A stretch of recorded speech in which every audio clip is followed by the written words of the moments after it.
사람은 합리적인 사고를 할 수도 있고 부정적이고 비합리적인 사고를 할 수도 있습니다. 부정적인 해석을 하여서 자기가 가지고 있는 생각을 왜곡되게 만들 수도 있고, 긍정적인 해석을 통하여서 더 건강하게 자기 자신을 만들어 갈 수도 있다는 것입니다. 어떻게 생각할 수 있는 힘을 갖느냐가 그 사람의 삶을 복되게 할 수도 있고 그 사람의 삶을 어둡게 만들어 갈 수도 있다는 것입니다. 오늘 시편 1편의 말씀을 보면 이 시편 1편의 말씀은 1편에서 150편까지 있는 모든 시편의 말씀의 주제이다, 이렇게 말씀합니다.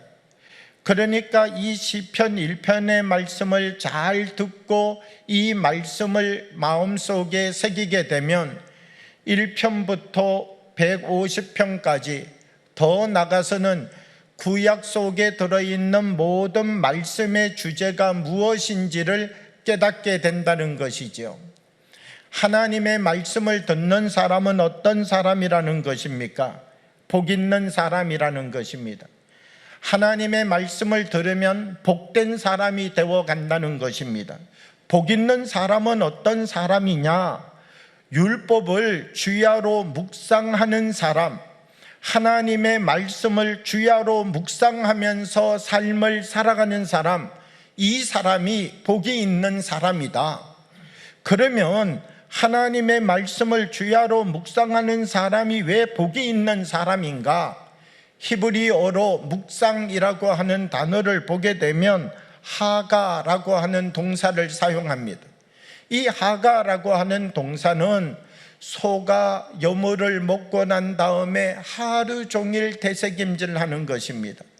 그러니까 음식을 먹었던 시간은 제한적인 시간이었는데 그거를 하루 종일 되새김질하면서 먹고 있는 것이죠.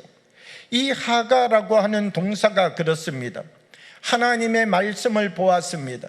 그런데 그 하나님의 말씀을 내 마음속에서 하루 종일 되새김질하고 있는 것입니다. 어떻게 되새김질하는가?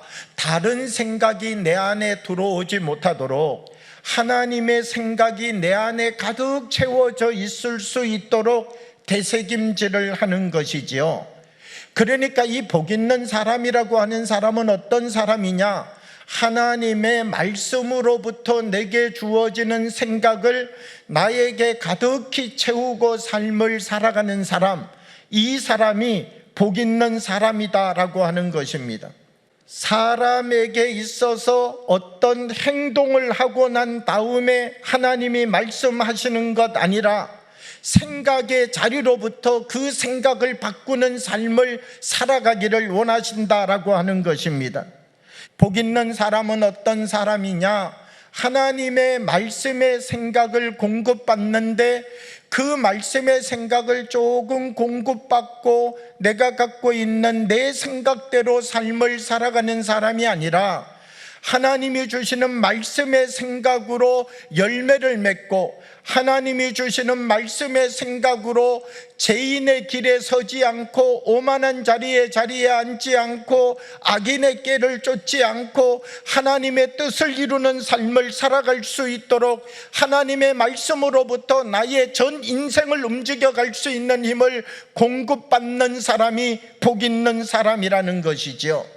하나님의 생각으로부터 나의 생각이 시작되어지는 사람, 이 사람이 복 있는 사람이라는 것입니다. 사랑하는 여러분, 내가 가지고 있는 나의 생각이, 내가 살아가는 나의 삶의 자리가 하나님의 말씀으로부터 하나님이 주시는 생각을 나를 통하여서 다시 이 땅 가운데 불붙여낼 수 있는 주님의 통로가 되어지기를 원합니다.